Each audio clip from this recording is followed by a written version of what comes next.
Graças a Deus. Mateus capítulo 4, versículo 1 ao 11, eu quero pregar hoje sobre as tentações no deserto. Tentações no deserto.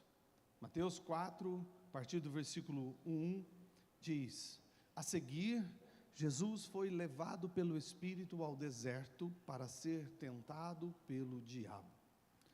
Depois de jejuar 40 dias e 40 noites, teve fome.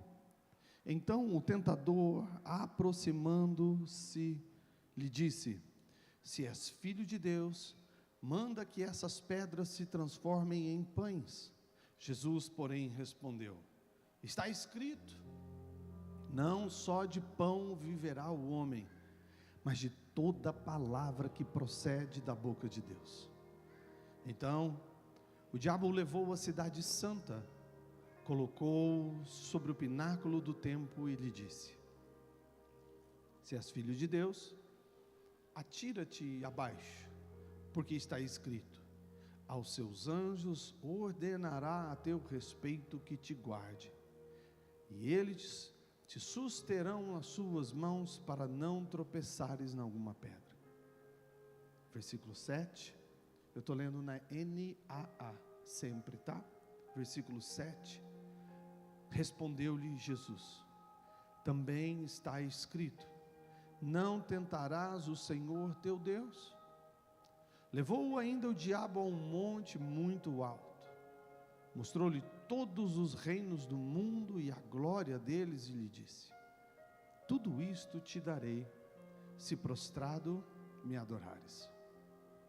Então Jesus lhe ordenou: retira-te, Satanás, porque está escrito: ao Senhor teu Deus adorarás e só a Ele darás culto.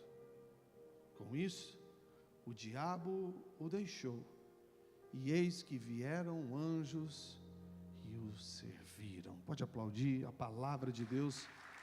Que experiência maravilhosa, que início de ministério maravilhoso esse de Jesus. Primeiro ponto da palavra hoje acontece um pouquinho antes dessa experiência de Jesus no deserto. João Batista está no Jordão batizando as pessoas nas águas. João Batista era o cara. João Batista, como diz os jovens aí, estava estourado, mais famoso, a voz mais impactante dos seus dias. A Bíblia diz que as pessoas de Jerusalém, da Judéia, as pessoas de em torno do Jordão, todos vinham, todos, sem internet, sem WhatsApp, sem impulsionar no Google, sem impulsionar no Instagram, todos vinham para serem batizados por João Batista. Enquanto João está batizando, nós temos 18 anos de silêncio das Escrituras a respeito da vida de Jesus. Dos 12 anos de Jesus até os 30, a Escritura não relata o que ele viveu, o que ele fez. 30 anos era a idade considerada, quando alcançada por um homem, a sua maturidade plena, a sua capacidade plena, para poder servir, para poder ter efeito na comunidade, para poder impactar a sociedade, para ele ser, seus ensinamentos, o seu ministério, o seu chamado, a sua missão, ser respeitada, aceita, apesar de mesmo assim não ter sido por muitos. Um dos critérios, de acordo com o livro de Números, era a capacidade plena de um homem. Então nós temos aqui, de um lado, o profeta do momento, o pregador do momento. Do outro lado, nós temos Jesus no anonimato. E nós vemos, antes da experiência de Jesus no deserto, essa transição de Jesus do anonimato para a notoriedade. Todos estão ali para ver João. Jesus passa por todos eles. Ninguém o conhece, ninguém o reconhece, ninguém o reverencia. Ele está ainda no anonimato. Antes de Jesus começar o seu ministério, antes de Jesus ser cheio do Espírito Santo, ele demonstrou honra e respeito ao ministério de João Batista. Antes de Jesus ser honrado pelos céus para o seu ministério, ele honrou na terra o ministério, a unção, o chamado, o trabalho de alguém. Para dar início à sua missão, Jesus desfruta da missão de alguém que o antecedeu. Ele não precisa criticar, ele não precisa ir contra, ele não precisa diminuir o ministério de João Batista, ele não precisa dizer que ele realmente tinha a melhor mensagem, a melhor pregação, que ele teria a melhor igreja, o melhor público, o maior público. Não, ele não precisou fazer nada disso. O que ele fez para ser cheio do Espírito Santo foi honrar a unção de alguém. E foi honrando a unção de um homem de Deus que Jesus foi honrado em sua missão. Nós vemos que nessa aproximação de Jesus a João Batista, é que ele sai do anonimato para a notoriedade. No Evangelho de João, capítulo 1, verso 29, nos dá um detalhe dessa mesma passagem do batismo de Jesus. Algo que João Batista disse, e o evangelista João registrou. Ele diz: eis o Cordeiro de Deus, que tira o pecado do mundo.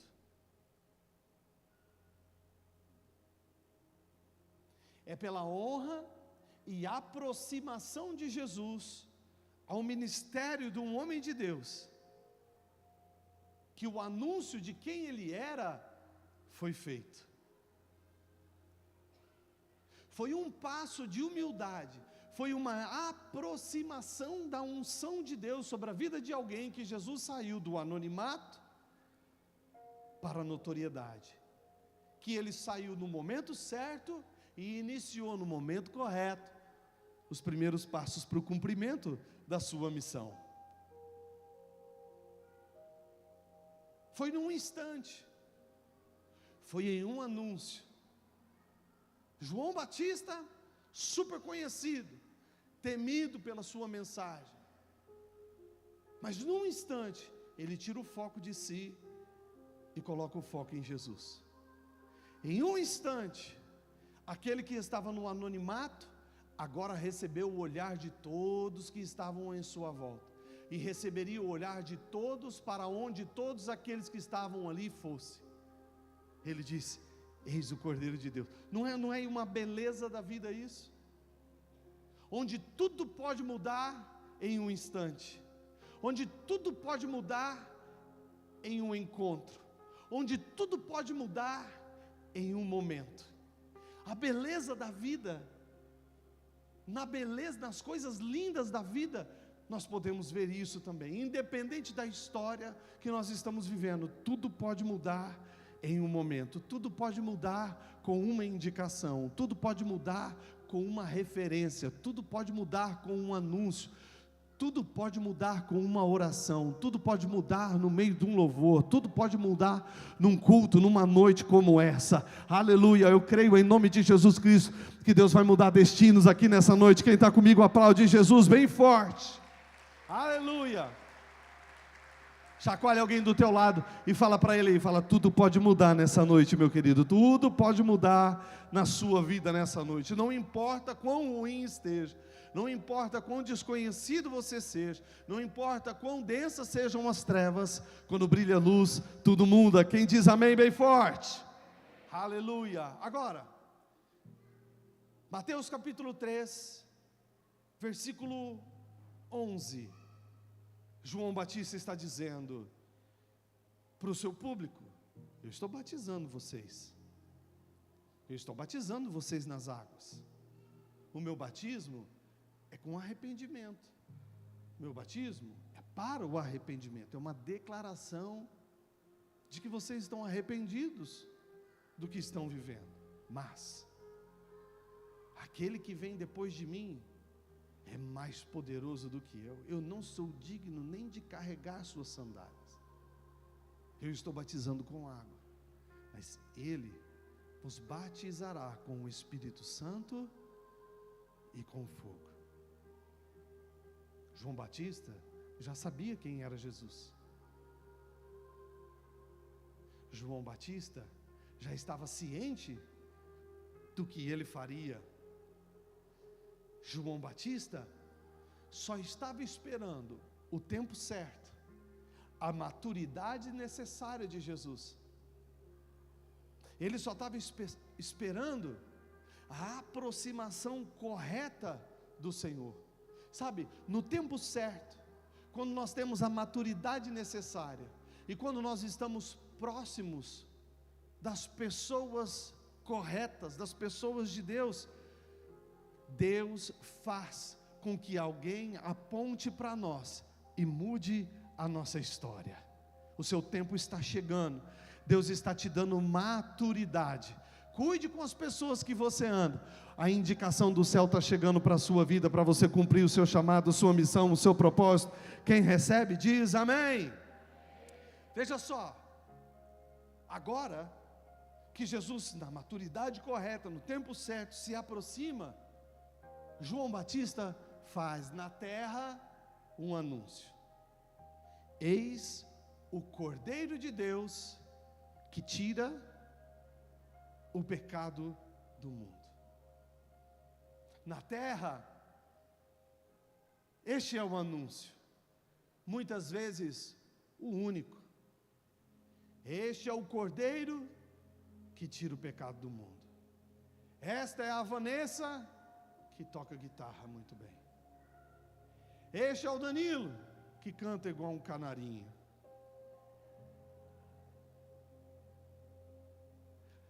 Na terra, muitas vezes o anúncio é só sobre aquilo que fazemos. É verdade ou não é? Na terra somos valorizados, admirados, apreciados, muitas vezes só por aquilo que fazemos. E não há nada de errado nisso. Não há nada de errado nós sermos reconhecidos pelo que fazemos, nós sermos corrigidos no que não estamos fazendo muito bem. Só que existe algo que acontece nos céus, ao olhar para esse momento que Jesus está ali no Jordão. Na terra, João está dizendo: esse Jesus, ele vai tirar o pecado do mundo. Mas olha o que diz o versículo 17. Eis que Mateus 3,17. Mateus 3,17 agora. Mateus 3,17. Dos céus existe um outro testemunho. E eis que uma voz dos céus dizia: este é o meu filho amado, em quem me agrado. Aleluia. Muitas vezes a terra está olhando para nós e dizendo: este é o fulano que faz isto ou aquilo. Quando é bom, aleluia. E quando é ruim, na terra ainda existem pessoas que dizem: este é o fulano ou ciclano que não faz tão bem, que não canta tão bem, que não toca tão bem, que não prega tão bem, que não dirige tão bem. Mas no céu existe um testemunho sobre a sua vida que nunca muda. E do céu o Senhor está olhando para a sua vida e te dizendo nessa noite: este é o meu filho amado, esta é a minha filha amada, este é o meu filho amado. Os homens te valorizam ou desprezam por aquilo que você faz ou deixa de fazer, mas nada disso muda o amor que o Pai tem por você. Existe uma voz do céu olhando para a sua vida hoje te dizendo: você é meu filho amado, você é meu filho amado, você é meu filho amado, você é minha filha amada, você é minha filha amada. Quem responde a essa voz do céu? Quem ama o Pai que está nos céus? Dá um aplauso para Ele e agradeça por esse amor. Aleluia! No mundo das trevas existe outra voz, um diabo que aponta o que fazemos de errado. O homem de Deus aponta para Jesus e diz: eis o Cordeiro que tira o pecado do mundo. O Pai diz: o que Ele vai fazer é maravilhoso, é por amor a todos, mas eu quero dar um destaque para o amor que eu tenho por Ele. Mas existe também uma voz no inferno que fica falando sobre nós. Este daí é o fulano que mentiu ontem. Você é o ciclano que xingou ontem. Você é aquele cara lá que violou os princípios de Deus. Você é um pecador. Você não tem conseguido ser fiel ao seu Deus. Você tem enganado. Você é um fraco. Dos céus, uma voz que diz: você é o meu filho amado. Do inferno, uma voz que diz: você não consegue viver esse amor. Deus não te ama mais. Escuta, eu quero te dizer nessa noite que eu escolho ficar com a voz do meu Pai que está nos céus. Quem está comigo, diz amém. Agora, a voz está dizendo: este é o meu filho amado, em quem me agrada. Eu me agrado de Jesus. E por que o diabo consegue convencer muitas pessoas que Deus não as ama? Porque as pessoas sabem que nem sempre nós fazemos algo que agrada a Deus. É verdade ou não é? É verdade ou não é? Jesus é perfeito. É claro que o Pai vai dizer: Ele é meu filho amado, Ele só me agrada. Mas e nós que somos imperfeitos? A gente está vendo logo ali na frente Jesus no deserto, o diabo provocando, tentando ele. É lógico que o Pai se agrada. Mas e eu? E nós que às vezes no deserto o diabo tenta e ao invés da gente resistir, a gente cai em tentação. E eu? Que quando o diabo me provoca, eu dou mais atenção para as coisas e a glória deste mundo do que para a glória de propósito, o plano de Deus para a minha vida. Será que eu continuo sendo filho amado? Claro que eu continuo sendo um filho amado. As coisas que eu faço certo, as coisas que eu faço errado, não muda o amor que Ele tem por mim. E é o amor que Ele tem por mim, que através do Espírito Santo, Ele vai me auxiliando, Ele vai me corrigindo, Ele vai me constrangendo para que naquilo que eu errava e o desagradava, eu não erre mais. Quero ouvir um amém bem forte. Você está me acompanhando, sim ou não? Por que o Senhor nos ama assim? Bom, porque Deus não fica olhando para nós igual, como se Ele fosse um supervisor das coisas que nós fazemos. Eis o Cordeiro que tira o pecado do mundo. Esse é meu filho que me agrada. Agora Deus não fica olhando para a gente dizendo: deixa eu ver se o Hernani está pregando bem essa noite. Deixa eu ver se é a palavra que ele está pregando. Deixa eu ver se ele escovou os dentes direito. Deixa eu ver se, sabe, o olhar de amor que Deus tem por nós vai muito, muito além das obras que nós fazemos. Lógico que Ele vê, lógico que Ele considera, lógico que tem recompensa, mas o que eu quero te dizer nessa noite, em nome de Jesus Cristo, é o que nos mantém na presença de Deus, não são as coisas que nós fazemos, é o amor que Ele tem por nós, é o amor que nós temos por Ele. Você pode aplaudir bem forte, em nome de Jesus? Enquanto os homens veem realizações, Deus vê filhos amados. Olha para alguém e fala para ele que está do teu lado e fala: você é muito amado por Deus, você é um filho amado. Salmo 147, 11, olha o que a Escritura diz. Salmo 147, 11: o Senhor se agrada dos que o temem e dos que esperam na sua misericórdia. o Senhor se agrada. Você é um filho amado e Deus se agrada de você. Ele se agrada dos que o temem. Os que o temem são aqueles que evitam os erros, que lutam contra os erros, que lutam contra as falhas. O Senhor se agrada desses. Só que Ele se agrada também dos que esperam na sua misericórdia. Quem não errou não precisa de misericórdia. Deus se agrada de quem erra e de quem não erra. Deus se agrada quando eu faço certo. Deus se agrada quando eu estou fazendo errado, mas estou esperando na sua misericórdia, arrependido das minhas falhas. Dá um aplauso para Jesus. Deus se agrada de você. Deus te ama. O Senhor te ama. Olha só Salmo 149:4. O Senhor se agrada. 149:4. O Senhor se agrada do seu povo. Tem povo de Deus aí? Cadê o povo de Deus aí? O Senhor te ama e se agrada de você. Tem coisa que desagrada, mas Ele olha a inteireza, a pureza, o quebrantamento do coração, a esperança na misericórdia. Tem muita coisa na sua vida que agrada a Deus. Para de ficar olhando só para os erros e falhas. Começa a olhar e ver toda a graça, todo o favor, toda a misericórdia, toda a compaixão, tudo aquilo que Ele já tem feito na sua história. Dá um aplauso para Jesus, porque o nosso Deus é bom e a sua misericórdia dura para sempre. Amém? Bom, segundo ponto. Nós estamos vendo que Jesus começa o seu ministério. Uma voz do céu diz: é o meu filho amado em quem me agrada. Não só isso, a Escritura diz que o Espírito Santo veio sobre Jesus. O Espírito Santo encheu Jesus. Ele foi batizado no Espírito Santo. Agora, o que muitos poderiam esperar seria que ele já pregasse ali a sua primeira mensagem, que ele já saísse expulsando demônio, que ele já saísse curando os enfermos, ou então que desse uma oportunidade para ele pregar lá no templo, ou então que fizessem um banquete no palácio de César para receber o rei. Quantas coisas Deus poderia fazer a partir do momento que Jesus inicia a sua missão, e Ele é cheio do Espírito Santo. Só que o que nós vemos acontecendo, lemos em Mateus capítulo 4, é que o Espírito Santo o levou para o deserto.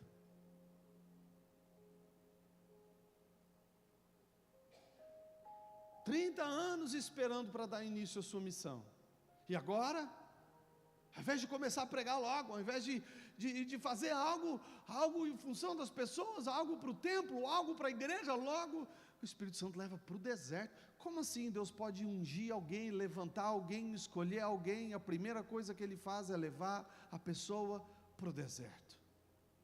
Como assim eu me entreguei ao Senhor? Como assim eu aceitei Jesus? Como assim eu tenho sonhado com dons, eu tenho recebido dons, eu tenho entendido o plano de Deus para a minha vida? Como assim eu estou nesse deserto? Eu acho que é o diabo que me colocou nesse deserto. Eu acho que é a força do inferno. Escuta, a força do inferno não tem força contra alguém que está cheio da força do Espírito Santo. Ele é o Deus Todo-Poderoso. E se você entregou a sua vida, se você está vivendo para Ele, está passando por um deserto, saiba, há propósito no deserto. Quero ouvir um amém. Estar no deserto não significa estar fora do propósito. Permanecer no deserto a vida inteira, sim, está errado. Morrer no deserto, sim, está errado. Agora, passar pelo deserto faz parte da nossa vida. O deserto, ele não é um lugar de desvio do percurso. Não, ele faz parte do trajeto para o nosso destino. Nós vemos muitas vezes nas Escrituras, Deus escolhendo alguém, levantando alguém, ungindo alguém, e essa pessoa não vai direto para o centro do seu propósito. Por exemplo, Davi, quando foi ungido, rei sobre Israel, voltou a cuidar das poucas ovelhas do seu pai. Por que Deus faz isso? Bom, no caso de Davi, Deus estava testando a sua obediência, a sua submissão à autoridade. Afinal, agora ele era o rei, mas Deus estava testando se ele ainda continuar obedecendo as ordens, as direções do seu pai. O povo de Israel foi liberto do Egito, mas antes de entrar na terra prometida, eles passaram pelo deserto. Jesus, cheio do Espírito Santo, é conduzido e levado por Ele para o deserto. Escuta, entender que existem desertos que nós vamos vencer, que nós precisamos vencer, acelera a nossa vitória. Ao invés de murmurar, ao invés de reclamar, ao invés de ficar nesse ciclo dentro do deserto, como o povo de Israel fez, que tal você levantar a sua cabeça, você entender que você é mais que vitorioso em Cristo Jesus, procurar o propósito de Deus, o que Ele quer transformar, o que Ele quer mudar na sua vida, e sair logo desse deserto para você entrar no lugar das promessas que Deus tem para você. Quem quer o caminho mais acelerado em Deus aí, diz amém, bem forte. Era para o povo de Israel ter passado aquele deserto em 40 dias, levou 40 anos. Mas quando chegou a vez de Jesus, em 40 dias ele venceu a missão. E em Cristo nós podemos também não ficar 40 anos no deserto. Dá um aplauso para Jesus, o nosso maior modelo de vitória. Afinal, qual é o propósito do deserto? Deuteronômio capítulo 8, versículo 2, a Bíblia nos fala por que Deus levou o seu povo no deserto. Porque Ele nos leva para o deserto. Porque Ele permite a gente passar por dificuldades na vida. Por que Ele permite a gente passar por escassez financeira, por tensões emocionais, por batalhas espirituais, por crises relacionais, decepções ministeriais, frustrações empresariais? Existe um propósito no deserto. Deuteronômio 8, 2 a seguir, nós vamos ver alguns dos propósitos do Senhor no deserto. Lembre-se de todo o caminho pelo qual o Senhor seu Deus guiou no deserto durante esses 40 anos. Para humilhar vocês. Agora entenda, esse humilhar não é bater na cara, cuspir no rosto, não é esse humilhar. A Escritura, quando usa esse termo, está falando sobre um gerar de humildade. Você entende? Porque Deus nos permite passar por desertos, que às vezes a gente é arrogante, soberbo, altivo, se acha melhor que os outros, mais especial que os outros, despreza os outros, não tem compaixão, empatia pela dor dos outros, e Deus permite o deserto para nos tornar humildes, para a gente diminuir, para a gente perceber e reconhecer que nós precisamos dele sempre. Segundo, para pôr vocês à prova, para provar o nosso coração. E o que Ele quer provando o nosso coração? Saber o que está no nosso coração. Saber se no tempo do deserto nós vamos guardar ou não os seus mandamentos. Guardar e viver a palavra de Deus, servir a Deus, vir para o culto, orar, cantar. É tão gostoso quando tudo está bem. É tão bom quando o milagre chega rápido, quando a minha oração chega rápido, quando chega rápida a resposta, quando as coisas mudam e estão do jeito que eu quero, rápido. Mas é quando eu estou no deserto que o meu coração é provado, se eu vou continuar servindo a Deus, guardando a sua palavra, guardando os seus mandamentos, quando as coisas não saem do jeito que eu quero, quando elas não acontecem no tempo que eu espero. Versículo 3, Ele humilhou vocês, tornou vocês humildes, deixou passar fome, mas junto com as dores, Ele envia também o sustento. Ele deixa nós sentirmos a nossa carência, as nossas limitações, mas não nos deixa morrer nela. Ele envia o sustento. Tem sustento para você nessa noite, amém? Deixou passar fome e sustentou com o maná. Vocês não conheciam, nem os pais de vocês, mas tinha um propósito no deserto, para que vocês compreendessem que o ser humano não viverá só de pão, mas de tudo que procede da boca do Senhor. Há propósito na passagem pelo deserto. Versículo 5, portanto saibam em seu coração, que assim como um homem disciplina o seu filho, assim o Senhor, seu Deus, disciplina vocês. Este é o tempo de deserto, é o tempo de disciplina, é o tempo de correção, é o tempo de revelação, é o tempo de ajuste de prioridade. Eu não quero só pão, só dinheiro, só casa, só carro, eu não quero só lucro, eu não posso viver só disso, eu preciso viver daquilo que me dá sustento de verdade, toda palavra que procede da boca de Deus. Eu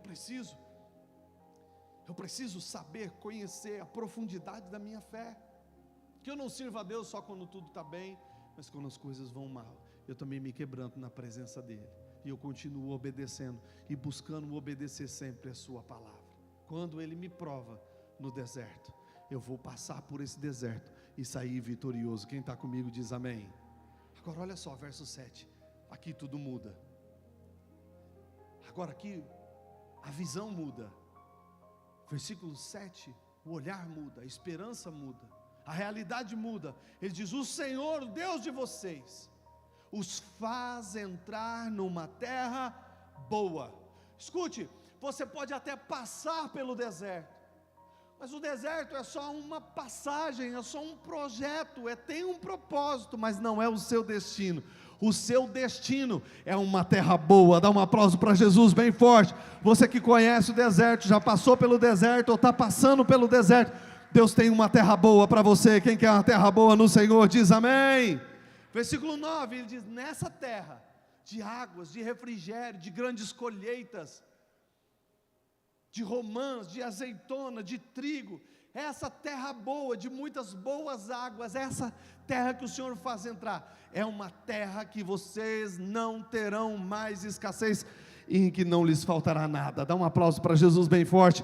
O projeto do Senhor para o deserto, ele é curto, mas o projeto do Senhor para a terra próspera, a terra grande, a terra produtiva, a terra onde não falta nada para ninguém, é um projeto eterno. Esse deserto, ele tem um tempo para acabar, e então você entrará na terra prometida do Senhor. Quem recebe diz: o deserto, mais forte, diga: o deserto não é meu destino, mas faz parte do projeto. Mas o meu destino é uma terra boa. Você recebe? Aleluia. Quando o propósito do deserto é cumprido, é quando o propósito do deserto é cumprido, que eu estou pronto para acessar a terra do meu destino. Todos aqueles que viveram no deserto, só reclamando, só relembrando do Egito, só querendo voltar para o Egito, todos aqueles que viviam no deserto, se voltando contra Moisés, todos aqueles que viveram no deserto, insatisfeitos com os planos, com os projetos, com os caminhos do Senhor, nunca entraram na terra prometida. Eles nunca venceram o deserto, e morreram ali. Agora vem Jesus. Jesus vem para fazer o que nem Moisés conseguiu fazer no deserto. Moisés falhou no deserto. A primeira vez que ele precisa tirar a água da rocha, ele fere a rocha. Mas na segunda vez, que era para ele dar o comando e a água verteria, ele fica furioso com a reclamação do povo, ele perde o seu controle. O homem mais manso da terra pegou o seu cajado e desceu a cajadada na rocha. Um momento de descontrole, um dia de fúria, um dia de ira, um dia de revolta, de indignação, custou a Moisés o acesso à terra plena que Deus tinha prometido para ele. Sabe, tem erros que não afetam o nosso destino, mas tem erros que podem comprometer a gente de entrar na plenitude das promessas do Senhor para a nossa vida. Nós somos totalmente dependentes da misericórdia do Senhor, da graça, do favor do Senhor. Agora Jesus vem e vai levado pelo Espírito Santo para o deserto. A sua primeira missão é vencer as tentações. Sua primeira missão é vencer o diabo. Sua primeira missão é enfrentar esse sedutor que engana os homens, tem enganado os homens ao longo da história. É enfrentar esse espírito sorrateiro, esse espírito encantador, esse espírito que quer nos conduzir para o erro como se tivesse tudo bem. E agora, ele está ali, frente a frente com o diabo, frente a frente com aquele que venceu muitos no deserto. Mas Jesus não vem para fazer o que outros conseguiram, não. Jesus vem para fazer realmente o que nenhum homem jamais conseguiu. Jesus vem para fazer aquilo que nenhum homem jamais conseguiria. E agora o diabo está enfrentando alguém. Agora ele está enfrentando alguém, dono de todo poder, criador dos céus e da terra. Agora ele está enfrentando alguém que ama o seu povo, que ama as pessoas com um amor incomparável. Agora ele está enfrentando alguém que está disposto a morrer pelo povo que ele ama, a ceder à tentação do diabo. Vamos dar um aplauso para Jesus, que conseguiu essa vitória para nós, bem forte. Obrigado, Jesus, por sua vitória. E aqui vem a primeira tentação, e o diabo dizendo para Jesus: então quer dizer que do céu ali a voz falou que você é filho? Você é filho de Deus? Então vamos ver se você é filho de Deus mesmo. Se você é filho de Deus, versículo 3: use o seu poder para transformar essa pedra em pão. Você está com fome, você está jejuando 40 dias, sacie sua fome, use o seu poder para fazer essa transformação. Sabe, mas Jesus é o verdadeiro pão, Ele é o pão vivo que desceu do céu. O diabo quer convencer Jesus a transformar uma pedra naquilo que Ele já é. E não somente transformar a pedra no pão que Ele já é, Ele quer também transformar, mudar, Ele quer romper a identidade da pedra, que Jesus também é. A pedra angular, a pedra rejeitada, aleluia. Escuta, uma das tentações do diabo é tentar confundir a sua identidade, é tentar destruir a sua identidade, é tentar você ser quem você não é tentar você imitar o que Deus deu de identidade para os outros. Em nome de Jesus Cristo, você não vai ficar tentando tentando ser quem você não é. Não. Você é feliz do jeito que você fez. Você é filho amado do Pai. Exatamente o que você é, como você é o que agrada ao Pai. E é nessa identidade que você vai cumprir o seu chamado. Você pode dar um aplauso para Jesus se você acredita assim?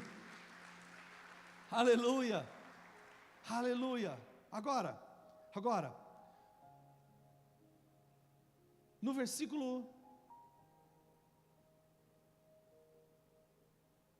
versículo 7, Mateus 4, 7.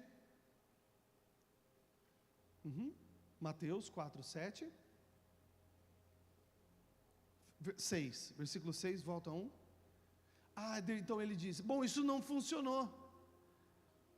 Isso não funcionou, mudar a identidade dele não funcionou. Vamos tentar outra coisa então. Bom, se você é filho de Deus, jogue-se daqui para baixo, porque está escrito: aos seus anjos ele dará ordens ao seu respeito, eles o sustentarão nas suas mãos, para que você não tropece em alguma pedra. Ele está citando Deuteronômio 6.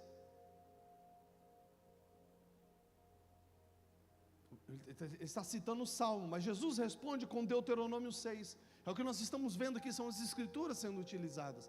E a resposta do Senhor é: opa, peraí, é verdade isso que você está dizendo, essa é uma promessa do Senhor, mas a forma que você está querendo que eu alcance essa promessa está errado, porque também está escrito: não tentarás o Senhor seu Deus.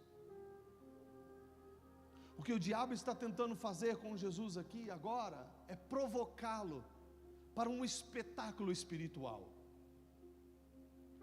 E Jesus se recusa a espetáculos espirituais para provar alguma coisa para alguém. Vai, pula, Jesus. Pula, que se você pular, os anjos vão vir pegar você aí. Jesus está dizendo: eu não preciso disso. Eu sei quem eu verdadeiramente sou. Eu não preciso provar nada para o diabo. Eu não preciso provar nada para as pessoas. Eu preciso cumprir a minha missão. Eu preciso morrer na cruz. Eu preciso anunciar a mensagem do reino.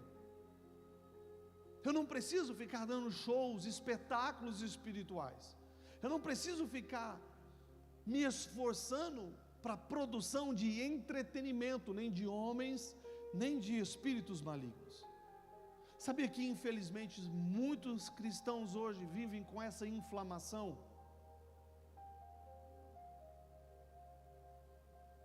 Muitas pessoas hoje vivem com essa mentalidade.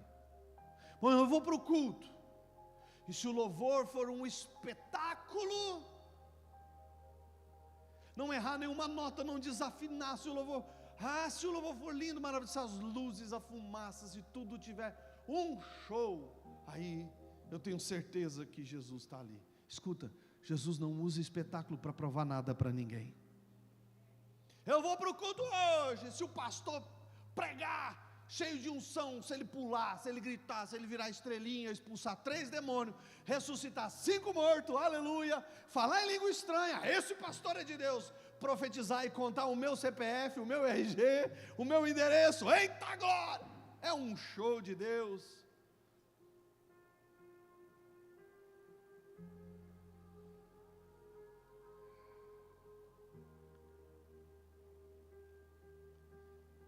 Você está seduzido pelo diabo e nem percebe. Eu vou ficar distraído. Mas se o pastor bater o pé no chão, se o louvor estiver bem alto, se o microfone estiver bem alto, e se eu ouvir que ele está revelando algo da vida de alguém, opa, aí ganha a minha atenção. Se alguém disser que está vendo um anjo, aí sim, Jesus, eu estou vendo que está presente.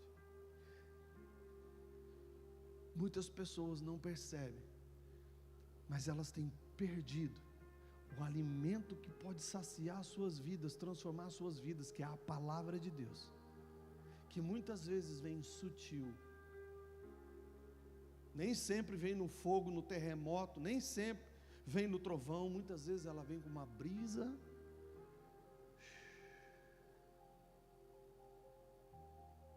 Mas a expectativa, a necessidade do show, do espetáculo. Olha aí para os acontecimentos que tem. Faz um show aí em Foz para você ver se não enche de pessoas. Depois faz um levantamento de quantas essas pessoas continuam seguindo a Deus, buscando a palavra, ouvindo a palavra, se permitindo receber mais da palavra. Em nome de Jesus, eu não aceito você viver encantado por shows.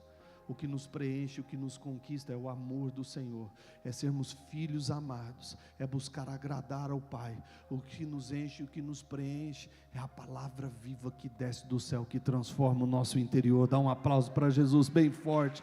Se você está procurando show, você está no lugar errado.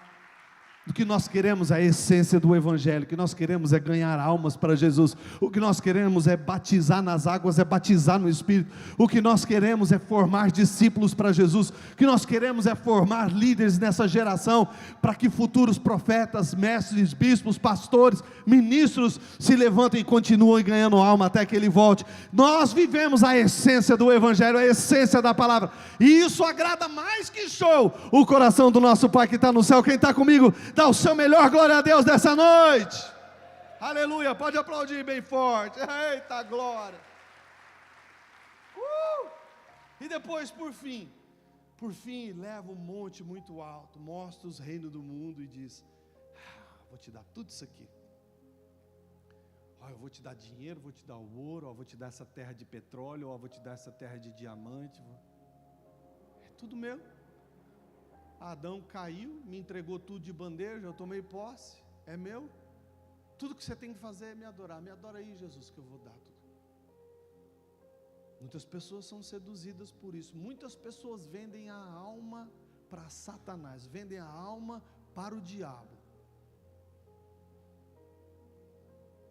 para ganhar dinheiro. Vendem a alma para o diabo, servem ao diabo para conseguir fama, renome, status, para conseguir comprar as coisas que quer. Não deixe o deserto da sua vida deixar você se vender para aquele que perdeu tudo para Jesus na cruz. Existe só uma pessoa que pode nos dar aquilo que estamos prontos para receber, para administrar, aquilo que vai agregar na nossa vida, abençoar a vida de outras pessoas. E nós não precisamos vender nada para Ele, porque Ele já nos comprou com preço de sangue. Nós somos dele, tudo que nós temos é dele, e nós temos nele herança duradoura em uma terra boa. Amém? Agora, Mateus capítulo 4, versículo 10. E essa parte é tão boa. Mês de agosto está chegando. Mês de agosto está chegando. Mês de agosto é o mês de revisão de vidas. Mês de agosto, revisão de vidas, é o momento que nós separamos para isso. É o momento que nós nos reunimos e fazemos exatamente isso daqui. Sai, Satanás. É um momento que muita gente gosta, claro, tem gente que tem medo, né? Mas é um momento que nós separamos para fazer um tempo de libertação, que é o que Jesus fazia, os apóstolos faziam, expulsar demônio. Nós temos o tempo também do mais gostoso de tudo, que é do batismo no Espírito Santo. Nesse próximo revisão, você não pode ficar de fora, e você não pode deixar de levar alguém. Quero ouvir um amém bem forte. Falando nisso, deixa eu abrir um parênteses aqui, que o Espírito Santo colocou um desafio no meu coração. Eu compartilhei esses dias com algumas pessoas, quero compartilhar com você também. Já pensou se até o final do ano você ganhar uma alma para Jesus e você discipular essa pessoa e essa pessoa permanecer no reino de Deus? A gente passa pelos nossos desertos, a gente passa pelas tentações, a gente vence a grande maioria delas. Quero ouvir um amém. Às vezes a gente dá umas tropeçadas, a gente erra, ira, às vezes, né, julga errado, julga mal, a gente falha.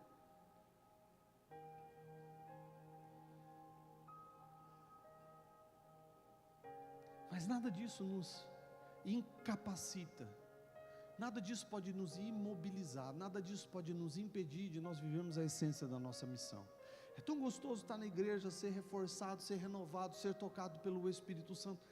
É tão bom fazer as coisas para Deus e Deus fazer as coisas por nós. Mas nós não precisamos, nós não podemos de forma alguma esquecer do próximo. Eu quero que você receba esse desafio, ganhar uma alma consolidada no reino de Deus até o final do ano. Julho, está acabando julho já? Jesus amado, mas tem 5 meses ainda pela frente. Pastor, mas se eu ganhar uma e ele sair, então para garantir, ganha logo umas 10 almas para Jesus, treina todos eles. Se ficar só um, você já cumpriu a sua missão. Se ficar todos, glória a Deus pela sua vida. Vamos aplaudir o Senhor pela graça de ganhar almas para o reino de Deus. Então Jesus ordenou: retira-te, Satanás, porque está escrito: ao Senhor teu Deus adorarás, e só a Ele darás culto. Com isso, versículo 11, o diabo o deixou, e eis que vieram os anjos e o serviram. Aleluia. Enquanto o diabo estava ali tentando, enquanto o diabo estava ali provocando, enquanto Jesus estava dando ouvidos, enquanto Jesus estava respondendo, os anjos estavam observando. O diabo estava prometendo: Jesus, se você fizer um espetáculo, um show, se você pular, os anjos virão. Mas Jesus sabia que os anjos já estavam a caminho. Só que Jesus está com fome. São 40 dias, batalha espiritual, tensão espiritual. Jesus está em seu corpo físico desgastado. Ele precisa de um renovo, ele precisa de um fortalecimento, ele precisa de ajuda. E a ajuda vem quando Jesus decide: a minha conversa com você acabou, diabo, a sua permanência aqui acabou, diabo, a ordem é essa: sai. Quando o território é limpo, quando o diabo sai, a Escritura diz que os anjos do Senhor se aproximam, chegam até Jesus e vão servir ao Senhor. Em nome de Jesus, eu quero te dizer, nessa noite, nós vamos dar esses comandos, nós vamos ordenar que o diabo saia da nossa casa, do nosso trabalho, da nossa empresa, dos nossos negócios, do nosso chamado, do nosso ministério, da nossa família, dos nossos familiares, dos nossos amigos, dos nossos inimigos que são usados contra nós. Nós vamos dizer: diabo, chega, Satanás, chega, é hora de você sair, que enquanto o diabo está tendo atenção, ouvidos, enquanto está tendo conversa com o diabo, os anjos estão olhando, os anjos estão esperando para poder intervir em nosso favor. Mas chega, nessa noite nós vamos dizer: chega, e nós vamos ativar o trabalho, o servir dos anjos na nossa vida. Quem está comigo, diz amém, fica de pé no seu lugar, vamos orar.